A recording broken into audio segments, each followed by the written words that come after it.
Hallelujah! ನಮ್ಮ ಕರ್ತನಾದ ಯೇಸು ಕ್ರಿಸ್ತನ ನಾಮದಲ್ಲಿ ನಿಮ್ಮೆಲ್ಲರಿಗೂ ಶುಭಗಳು. ಬೆಳಗಾಯ್ತು, ಎಚ್ಚರಗೊಂಡಿದ್ದೀರಾ? ದೇವರ ವಾಕ್ಯ ಧ್ಯಾನಿಸುವುದಕ್ಕಾಗಿ ಸಿದ್ಧರಾಗಿದ್ದೀರಾ ಎಂದು ಹೇಳುತ್ತಾ ನಿಮ್ಮನ್ನು ಎಚ್ಚರಿಸುವುದಕ್ಕಾಗಿ ಈಗಾಗಲೇ ನೀವು ಕೆಲಸ ಕಾರ್ಯಗಳಲ್ಲಿ ತೊಡಗಿ ದೇವರ ಸನ್ನಿಧಿ ಮರೆತಿರುವುದಾದರೆ ನಿಮ್ಮನ್ನು ಜ್ಞಾಪಕಗೊಳಿಸುವುದಕ್ಕಾಗಿ ಮತ್ತು ನಮ್ಮ ದಿನ ದೇವರೊಂದಿಗೆ ಪ್ರಾರಂಭಿಸುವುದು ನಮಗೆಷ್ಟೋ ಒಳ್ಳೆಯದೆಂದು ನಿಮ್ಮೆಲ್ಲರನ್ನು ಪ್ರೀತಿಯಿಂದ ಆಹ್ವಾನಿಸಿ ಕೆಲವು ನಿಮಿಷ ನಾವೆಲ್ಲರೂ ಸೇರಿ ದೇವರ ಸನ್ನಿಧಿಯಲ್ಲಿ ಸ್ವಲ್ಪ ಸಮಯ ಕಳೆಯೋಣ. ಬನ್ನಿ. ಚಿಕ್ಕ ಪ್ರಾರ್ಥನೆಯೊಂದಿಗೆ. ಪರಿಶುದ್ಧ ದೇವರೇ, ನಿಮಗೆ ವಂದನೆಗಳು. ನೀವು ಬಾಯಿ ತೆರೆದು ಬೆಳಕಾಗಲಿ ಅಂದ ಕೂಡಲೇ ಬೆಳಕಾಯಿತು.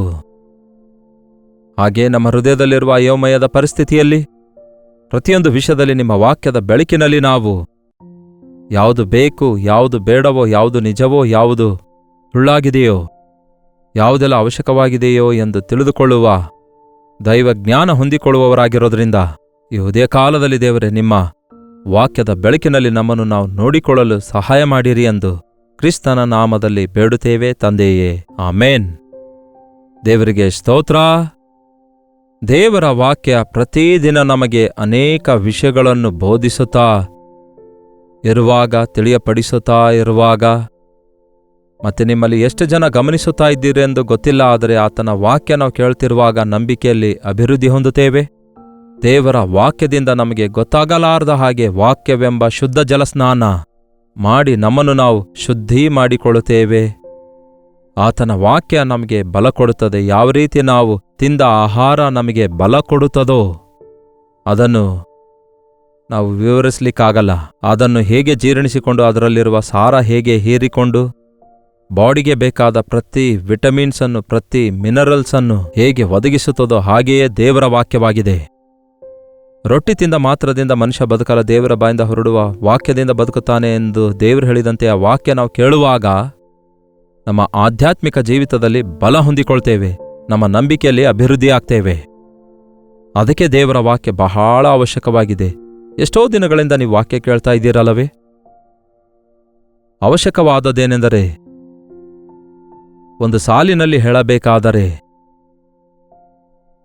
ದೇವರ ವಾಕ್ಯ ಕೇಳುವುದರಿಂದ ನಮಗೆ ಮುಖ್ಯವಾಗಿ ಗೊತ್ತಾಗೋದೇನೆಂದರೆ, ನಮ್ಮ ಹೃದಯ ಘೋರವಾದ ವ್ಯಾಧಿಗೊಳಗಾಗಿದೆ, ಪಾಪದಿಂದ ತುಂಬಿಕೊಂಡಿದೆ ಎಂದು ಗೊತ್ತಾಗುತ್ತೆ. ಪಾಪಿಗಳಾಗಿದ್ದೇವೆ, ಪಾಪ ಸ್ವಭಾವ ನಮ್ಮಲ್ಲಿದೆ. ಎಷ್ಟು ಘೋರ ವ್ಯಾಧಿಗೊಳಗಾಗಿದೆ ನಮ್ಮ ಮೋಸಕರವಾದ ಹೃದಯ ಎಂದು ಗೊತ್ತಾಗುತ್ತೆ. ಎರಡನೇದಾಗಿ, ದೇವರ ವಾಕ್ಯ ಕೇಳುತ್ತಿರುವಾಗ ದೇವರು ಎಷ್ಟು ಪರಿಶುದ್ಧರಾಗಿದ್ದಾರೆ, ಎಷ್ಟು ದಯವುಳ್ಳವರಾಗಿದ್ದಾರೆ, ಎಷ್ಟು ಪ್ರೀತಿಯುಳ್ಳವರಾಗಿದ್ದಾರೆ, ಎಷ್ಟು ದೊಡ್ಡ ದೇವರಾಗಿದ್ದಾರೆ. ಆತನಿಗೆ ಎಲ್ಲವೂ ಸಾಧ್ಯ ಎಂದು ಆ ಮನೋಜ್ಞಾನ ಉಂಟಾಗುತ್ತೆ. ಮೊದಲನೇದಾಗಿ ನಿಮ್ಮ ಹೀನ ಸ್ಥಿತಿಯನ್ನು ತಿಳಿದುಕೊಳ್ತೀರಿ, ಎರಡನೇದಾಗಿ ದೇವರ ಉನ್ನತ ಸ್ಥಿತಿ ತಿಳ್ಕೊಳ್ತೀರಿ. ಅಲ್ಲಿಗೆ ನಿಲ್ಲಿಸಬಾರದು ಪ್ರಿಯರೇ. ಹೀನ ಸ್ಥಿತಿಯಲ್ಲಿರುವ ನಾನು ದೇವರ ಉನ್ನತ ಸ್ಥಿತಿಗೆ ಸೇರಬಲ್ಲೆನೋ? ತಪ್ಪದೆ ಆತನ ಶಿಲುಬೆಯ ಯಜ್ಞದ ಮೂಲಕ ಬಡವರಾಗಿದ್ದ ನಮಗೆ ಐಶ್ವರ್ಯವಂತರನ್ನಾಗಿ ಮಾಡಿದ್ದಾರೆ. ನರಕಕ್ಕೆ ಪಾತ್ರರಾದ ನಮ್ಮನ್ನು ಪರಲೋಕಕ್ಕೆ ಸಿದ್ಧ ಮಾಡುತ್ತಾ ಇದ್ದಾರೆ. ಯಾಕೆ ಪ್ರಯೋಜನವಿಲ್ಲದ ನಮಗೆ ಪ್ರಯೋಜಕರಾಗಿ ಮಾರ್ಪಡಿಸ್ತಿದ್ದಾರೆ?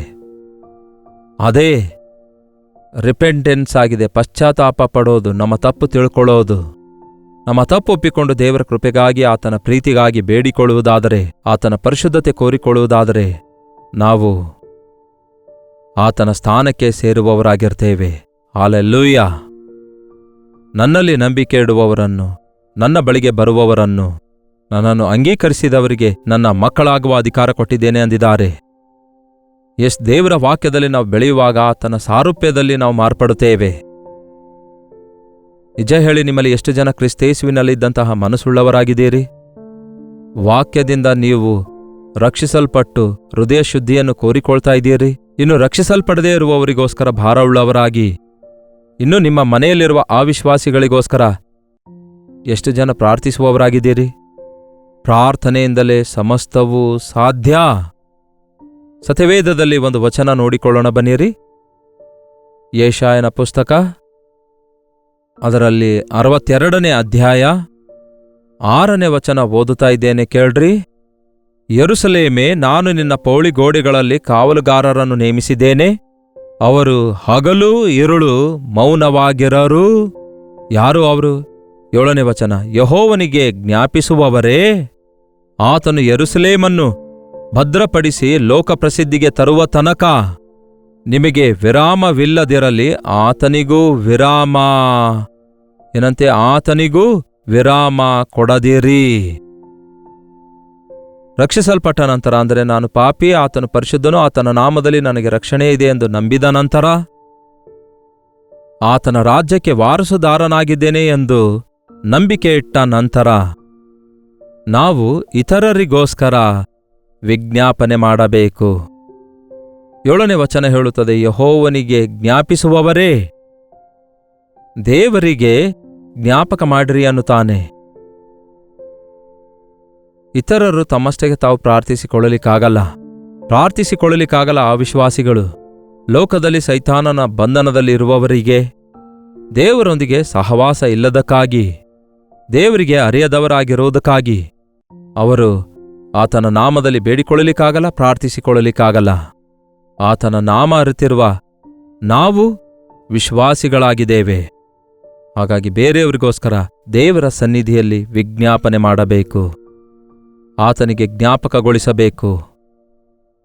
ಯೆಹೋವನನ್ನು ಜ್ಞಾಪಿಸುವವರೇ, ಕೆಲವೊಂದು ಸಾರಿ ಪ್ರಾರ್ಥಿಸಿರಿ ಎಂದು ಹೇಳಲ್ಪಡಲಿಲ್ಲ.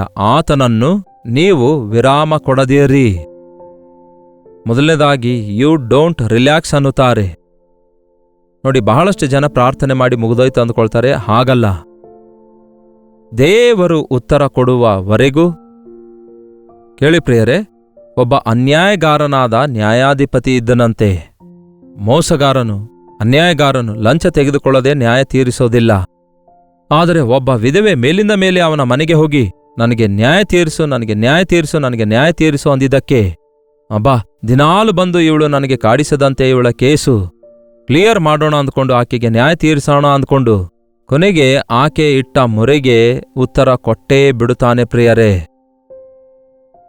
ಒಬ್ಬ ಅನ್ಯಾಯಗಾರನಾದ ನ್ಯಾಯಾಧಿಪತಿಗೇ ಮೊರೆ ಇಡುವಂತಹ, ಮೇಲಿಂದ ಮೇಲೆ ಕಾಡಿಸುವಂತಹ ಒಬ್ಬ ಸ್ತ್ರೀಯ ವಿಷಯದಲ್ಲಿ ನ್ಯಾಯ ತೀರಿಸಿರುವಾಗ, ರಾತ್ರಿ ಹಗಲು, ಹಗಲು ರಾತ್ರಿ ದೇವರಿಗೆ ಮೊರೆ ಇಡುವಂತಹ ತನ್ನ ಮಕ್ಕಳ ಮೊರೆಯನ್ನು ಲಾಲಿಸಿ ಆತನು ನ್ಯಾಯ ತೀರಿಸುವುದಿಲ್ಲವೋ?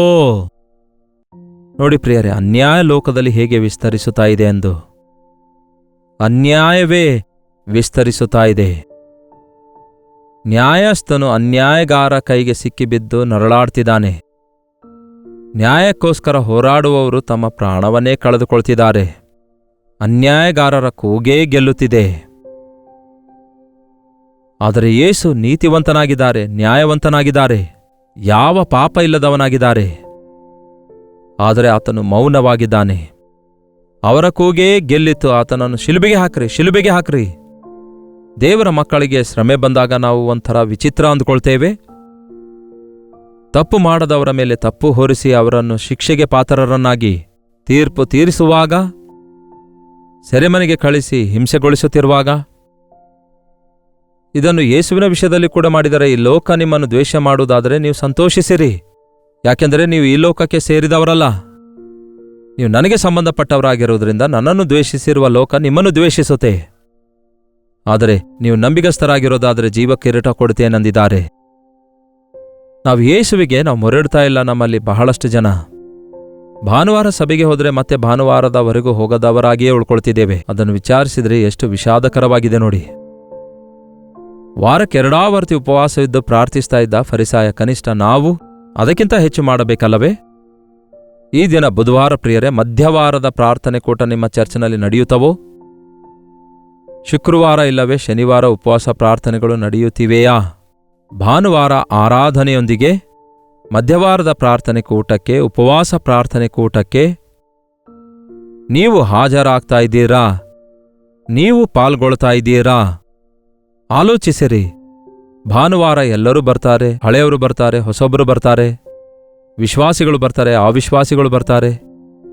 ಆದರೆ ಶುಕ್ರವಾರ ಬುಧವಾರ ಕೂಡಿ ಬರುವಾಗ ಅವಶ್ಯಕತೆಯಲ್ಲಿ, ಬಾಧೆಯಲ್ಲಿ, ನಂಬಿಕೆಯಲ್ಲಿ ಇದ್ದಂಥವರು ಕೂಡಿ ಬಂದಾಗ ನಂಬಿಕೆಯಿಲ್ಲದ ಅವಿಶ್ವಾಸಿಗಳಿಗೋಸ್ಕರ ಪ್ರಾರ್ಥಿಸಬೇಕು, ಸುವಾರ್ತೆಯ ಭಾರಕ್ಕೋಸ್ಕರ ಪ್ರಾರ್ಥಿಸಬೇಕು. ಮತ್ತೆ ಮಧ್ಯವಾರದ ಪ್ರಾರ್ಥನೆ ಕೂಟ. ನನ್ನ ದೃಷ್ಟಿಯಲ್ಲಿ ಮಧ್ಯವಾರದ ಪ್ರಾರ್ಥನೆ ಎನ್ನುವುದು ಯಾಜಕ ವರ್ಗದವರು, ಲೇವಿಯರು, ಮತ್ತೆ ಅದು ಓಲ್ಡ್ ಟೆಸ್ಟಿಮೆಂಟ್ ಅಲ್ಲವೋ ಅಂತ ಹೇಳಬೇಡಿ. ಯಾಜಕರು ಅಂದರೆ ಪೂರ್ತಿಯಾಗಿ ದೇವರ ಸೇವೆಗೋಸ್ಕರ ಪ್ರತಿಷ್ಠಿಸಲ್ಪಟ್ಟಂಥವರು, ಆರಿಸಿಕೊಳ್ಳಲ್ಪಟ್ಟವರಾಗಿದ್ರು. ಲೇವಿಯರು ಅಂದರೆ ದೇವರ ಕೆಲಸಗಳನ್ನು ಮಾಡುವುದಕ್ಕಾಗಿ ಕೋರಿಕೊಂಡಂಥವರು. ಅವರು ದೇವರ ಕೆಲಸ ಮಾಡಬೇಕು. ಆ ಕಾಲದಲ್ಲಿ ದೇವರ ಆಲಯದಲ್ಲಿ ಬಹಳ ಕೆಲಸ ಇರ್ತಿತ್ತು. ಇವಾಗ ಸುಮ್ಮನೆ ಮೈಕಿಡ್ತೇವೆ, ಚಾಪೆ ಕುರ್ಚಿ ಹಾಕೋದು, ಇದೇ ದೊಡ್ಡ ಕೆಲಸ ಅಂದ್ಕೊಳ್ತಾರೆ ಕೆಲವರು. ತಟ್ಟೆಯಲ್ಲಿ ನೀರು ತುಂಬಬೇಕು, ಯಜ್ಞವೇದಿ ಶುಭ್ರಗೊಳಿಸಬೇಕು, ಕಟ್ಟಿಗೆಗಳು ತರಬೇಕು, ನೀರು ತೋಡಿ ಹೊಯ್ಯಬೇಕು, ಹಾಗೂ ಆವರಣದಲ್ಲಿ ಬಂದವರೆಲ್ಲರನ್ನೂ ಸಂವಾದಿಸಬೇಕು. ಅದು ಲೇವಿಯರ ಕೆಲಸ. ಒಂದು ಸ್ಥಳದಿಂದ ಇನ್ನೊಂದು ಸ್ಥಳಕ್ಕೆ ದೇವದರ್ಶನದ ಗುಡಾರವನ್ನು ಡಿಸ್ಮೆಂಟಲ್ ಮಾಡಿ ಅದನ್ನು ಒಂದು ಸ್ಥಳದಿಂದ ಇನ್ನೊಂದು ಸ್ಥಳಕ್ಕೆ ಒಯ್ದು ಮತ್ತೆ ಅಲ್ಲಿ ಇನ್ಸ್ಟಾಲ್ ಮಾಡಬೇಕಾಗಿತ್ತು. ಅದನ್ನು ಮತ್ತೆ ಫಿಕ್ಸ್ ಮಾಡಬೇಕಾಗಿತ್ತು. ಈ ಕೆಲಸ ಕಂಡವರೆಲ್ಲ ಮಾಡ್ಲಿಕ್ಕಾಗ್ತಿರಲಿಲ್ಲ, ಲೇವಿಯರು ಮಾತ್ರವೇ ಮಾಡಬೇಕಿತ್ತು. ಯಾಜಕರು ಯಜ್ಞವೇದಿಯ ಬಳಿಯಲ್ಲಿ, ಒಳಗಡೆ ಪರಿಶುದ್ಧ ಸ್ಥಳದಲ್ಲಿ ಕೆಲಸ ಮಾಡಬೇಕಿತ್ತು. ಮಹಾಯಾಜಕನು ವರ್ಷಕ್ಕೆ 1 ಸಾರಿ ಅತಿ ಪರಿಶುದ್ಧ ಸ್ಥಳಕ್ಕೆ ಹೋಗಬೇಕಾಗಿತ್ತು. ಈ ದಿನ ನಾವು ವಿಜ್ಞಾಪನೆ ಮಾಡುವುದನ್ನು ಕಲಿಯಬೇಕು. ಈ ದಿನ ಸಾಮಾನ್ಯವಾಗಿ ಮಾಡುವ ಕೆಲಸಕ್ಕಿಂತಲೂ ಎಲ್ಲಕ್ಕಿಂತಲೂ ದೊಡ್ಡ ಕೆಲಸ ವಿಜ್ಞಾಪನೆ ಕೆಲಸವಾಗಿದೆ. ಪ್ರಾರ್ಥನೆ ಕೂಡ ಕೆಲಸವಾಗಿದೆ. ಸೋಮಾರಿಗಳು ಅದಕ್ಕೆ ಪ್ರಾರ್ಥಿಸೋದಿಲ್ಲ. ಪ್ರಾರ್ಥನೆ ಅನ್ನುವಾಗ ಕಣ್ಣೀರು, ಪ್ರಯಾಸ, ಕಣ್ಣೀರಿನ ಹೋರಾಟ ಆಗಿದೆ. ಪ್ರಾರ್ಥನೆ ಮಾಡಬೇಕೆಂದಿರುವವನು ಮನಸ್ಸಿಟ್ಟು ಪ್ರಾರ್ಥಿಸಬೇಕೆನ್ನುವುದು ಮುಖ್ಯ. ನಿಮಗೆ ಗೊತ್ತಾಗದಂತೆ ನಿಮ್ಮ ಎಲ್ಲ ಎನರ್ಜಿ, ಅಂದರೆ ನಿಮ್ಮ ಹೃದಯದೊಳಗಿಂದ ಬಂದಿರುವ ಆ ಭಾವನೆಗಳು, ಆ ಆಲೋಚನೆಗಳು, ಆ ನಂಬಿಕೆ, ಆ ಧೈರ್ಯ ಉಳ್ಳವರಾಗಿ ದೇವರಿಗೆ ಪ್ರಾರ್ಥಿಸಬೇಕು. ಯೆಹೋವನಿಗೆ ಜ್ಞಾಪಿಸುವವರೇ, ವಿಶ್ರಮಿಸಬೇಡಿರಿ. ಆತನು ಯೆರೂಸಲೇಮನ್ನು ಭದ್ರಪಡಿಸಿ ಲೋಕಪ್ರಸಿದ್ಧಿಗೆ ತರುವ ತನಕ ನಿಮಗೆ ವಿರಾಮವಿಲ್ಲದಿರಲಿ, ಆತನಿಗೂ ವಿರಾಮ ಕೊಡದಿರಿ. ನೀವು ರಿಲ್ಯಾಕ್ಸ್ ಆಗಿ ನಿಮ್ಮ ಪ್ರಾರ್ಥನೆ ನಿಲ್ಲಿಸಬೇಡಿರಿ. ಸಿಂಪಲ್ ಆಗಿ ಹೇಳಬೇಕಾದರೆ, ನೀವು ಪ್ರಾರ್ಥನೆಯಲ್ಲಿ ಎಷ್ಟೋ ವಿಷಯ ಪ್ರಾರ್ಥಿಸಿ ಆಮೇನ್ ಮುಗಿದೋಯ್ತು ಅಂದ್ಕೊಳ್ತಾರೆ ಅನೇಕರು. ಹೇಗೆ ಮುಗಿದೋಗುತ್ತೆ? ಪ್ರಾರ್ಥನೆ ಮುಗಿದೋಗುವಂಥದ್ದಲ್ಲ. ಆಮೇನ್ ಅಂದ ನಂತರ ಕೂಡ ಪ್ರಾರ್ಥಿಸಬಹುದು, ಮೊಳ್ಕಾಲೂರಿ ಎದ್ದ ನಂತರ ಪ್ರಾರ್ಥಿಸಬಹುದು, ಸಭೆಯಿಂದ ಹೊರಟು ಹೋದ ನಂತರ ಪ್ರಾರ್ಥಿಸಬಹುದು. ಎಡಬಿಡದೆ ಪ್ರಾರ್ಥಿಸುವವರು ನಿಜವಾದ ವಿಶ್ವಾಸಿಗಳಾಗಿರ್ತಾರೆ. ಎಲ್ಲಿಯವರೆಗೂ ನಾವು ಪ್ರಾರ್ಥಿಸಬೇಕು? ಯೆರೂಸಲೇಮನ್ನು ಸ್ಥಾಪಿಸುವವರೆಗೂ. ಆತನು ಯೆರೂಸಲೇಮನ್ನು ಭದ್ರಪಡಿಸಿ ಲೋಕಪ್ರಸಿದ್ಧಿಗೆ ತರುವ ತನಕ ಆತನಿಗೆ ವಿಶ್ರಾಮ ಕೊಡದಿರಿ. ಲೋಕವೆಲ್ಲ ಸುವಾರ್ತೆ ಪ್ರಕಟಿಸಲ್ಪಡಬೇಕು. ಸರ್ವಲೋಕಕ್ಕೆ ಹೋಗಿ ಸರ್ವ ಸೃಷ್ಟಿಗೆ ಸುವಾರ್ತೆಯನ್ನು ಪ್ರಕಟಿಸಿರಿ. ಸಕಲ ಜನರಿಗೆ ಸುವಾರ್ತೆ ಪ್ರಕಟಿಸಲ್ಪಡುವವರೆಗೂ ನನ್ನ ಬರೋಣ ತಡವಾಗುತ್ತೆ ಎಂದು ಯೇಸು ಹೇಳಿದ್ದಾರೆ.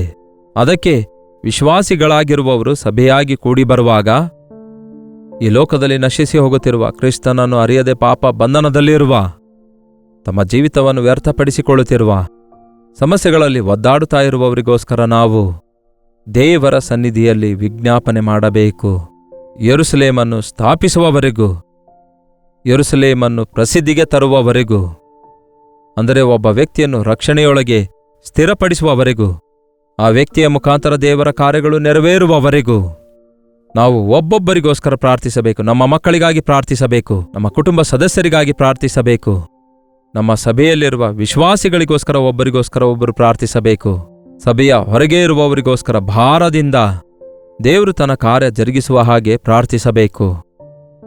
ಪ್ರಾರ್ಥನೆಗೆ ನಾನೇನು ಪ್ರಾರ್ಥಿಸಬೇಕೆಂದು ಗೊತ್ತಾಗ್ತಿಲ್ಲ, ಯಾವುದೋ ಒಂದು ಪ್ರಾರ್ಥನೆ ಮಾಡ್ತೇನೆ ಅಂದುಕೊಂಡು ಸಂಕುಚಿತವಾದ ಪ್ರಾರ್ಥನೆ ಮಾಡ್ತಾರೆ.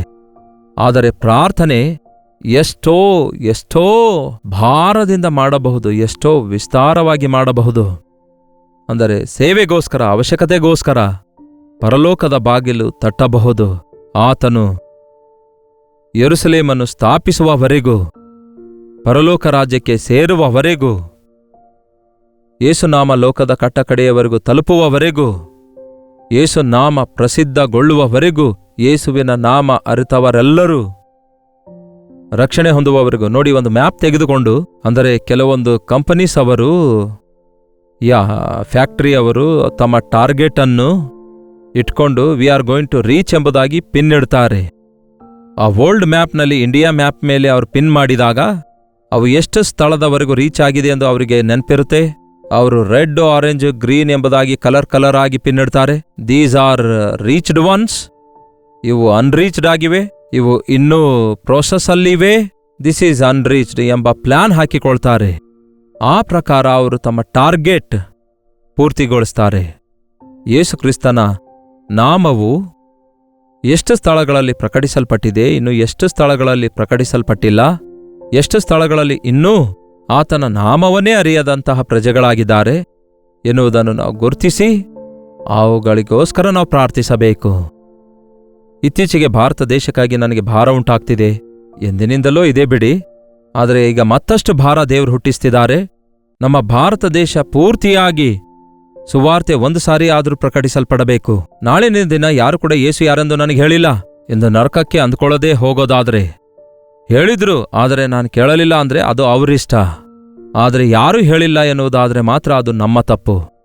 ಅದಕ್ಕೆ ನನ್ನ ಸುತ್ತಮುತ್ತಲಿರುವ ಎಲ್ಲಾ ಪ್ರದೇಶಗಳಲ್ಲಿ ನಾನು ಸಾಕ್ಷಿಯಾಗಿ ನಿಲ್ಲುವವರೆಗೂ, ಆತನ ನಾಮ ಮಹಿಮೆಪಡಿಸಲ್ಪಡುವವರೆಗೂ ನಾನು ಪ್ರಾರ್ಥಿಸ್ತೇನೆ.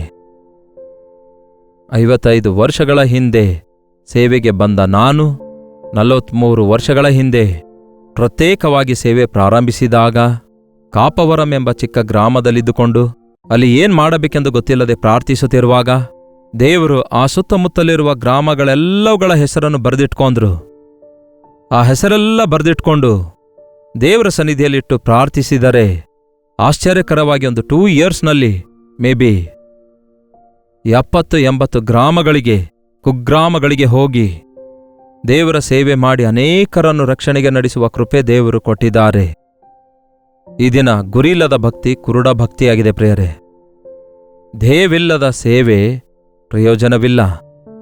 ಪ್ರಾರ್ಥಿಸಿ ಸೇವೆ ಮಾಡಬೇಕು. ದೇವರು ಕೊಟ್ಟ ಅಂಶಗಳಿಗೋಸ್ಕರ ಪ್ರಾರ್ಥಿಸಬೇಕು. ಕರ್ತನ ಸಹಾಯದೊಂದಿಗೆ, ಕರ್ತನೊಂದಿಗೆ, ಕರ್ತನ ಚಿತ್ತದ ಮೇರೆಗೆ ಮಾಡಬೇಕು.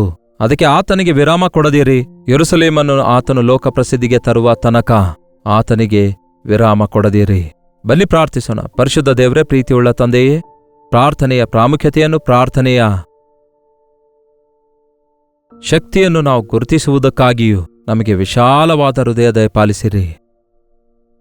ನೀವು ಪ್ರೀತಿಸಿರುವಂತೆ ಈ ಲೋಕದವರನ್ನು ಪ್ರೀತಿಸಿ ನಶಿಸಿ ಹೋಗುವವರನ್ನು ರಕ್ಷಣೆಯೊಳಗೆ ನಡೆಸಬೇಕೆಂಬ ಆಸೆಯೊಂದಿಗೆ ವಿಜ್ಞಾಪನೆ ಪ್ರಾರ್ಥನೆ ಮಾಡಲು ನಮಗೆ ಸಹಾಯ ಮಾಡಿರಿ. ಸಭೆಯಲ್ಲಿ ಕೂಡಿ ಬಂದಿರುವಂತಹ ವಿಶ್ವಾಸಿಗಳು, ಸಭೆ ಹಿರಿಯರು, ಸೇವಕರು, ಮುಖ್ಯವಾಗಿ ಸೇವೆಯಲ್ಲಿ ಪಾಲ್ಗೊಳ್ಳುವಂಥವರು, ಈ ಕಾಲದ ಸುವಾರ್ತಿಕರು, ಪಾಸ್ಟರ್ಸ್ಗಳು, ದೈವ ಸೇವಕರು, ಸೇವಕಿಯರು ಒಟ್ಟಿಗೆ ಪ್ರಾರ್ಥಿಸಿ ನೀವು ಒಪ್ಪಿಸಿಕೊಟ್ಟಿರುವ ಸೇವೆಯಲ್ಲಿ ಮುಂದಕ್ಕೆ ಸಾಗುವ ಹಾಗೆ ಸಹಾಯ ಮಾಡಿರಿ. ಈಗೋ ಲೈವ್ನಲ್ಲಿ ವೀಕ್ಷಿಸುವಂಥವರು ಕೂಡ ಅವರಿರುವ ಸ್ಥಳಗಳಲ್ಲಿ ಅವರು ಸಾಕ್ಷಿಗಳಾಗಿದ್ದು ತಮ್ಮ ಸುತ್ತಮುತ್ತಲಿರುವ ಗ್ರಾಮಗಳಲ್ಲಿ ನಿಮ್ಮ ಪ್ರೀತಿಯನ್ನು ಪ್ರಕಟಿಸಿ ನಿಮಗೆ ಸಾಕ್ಷಿಗಳಾಗಿರಲು ನಿಮ್ಮ ಸನ್ನಿಧಿಯನ್ನು ಅನುಗ್ರಹಿಸಿರಿ ಎಂದು ಕ್ರಿಸ್ತನ ನಾಮದಲ್ಲಿ ಬೇಡುತ್ತೇವೆ ತಂದೆಯೇ, ಆಮೇನ್.